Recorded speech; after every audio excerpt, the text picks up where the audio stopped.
ساد في المهد على الغلمان، أعيذه بالبيت ذي الأركان، حتى أراه بالغ البنيان.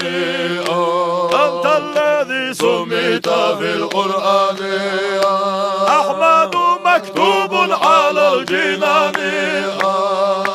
صلى عليك الله في الأحيان، أحمدهم في السر والبرهان، حقا على الإسلام والإيمان. يا ربنا بالمصطفى العدنان، اغفر ذنوبي ثم أصلح شاني.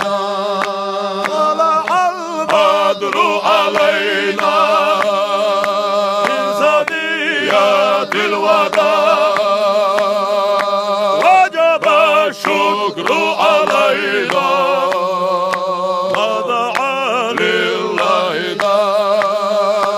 أيها المبعوث فينا، جئت بالأمر المطاع، جئت شرف المدينة.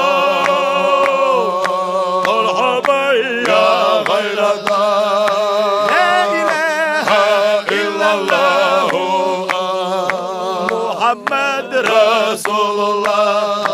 لا إله إلا الله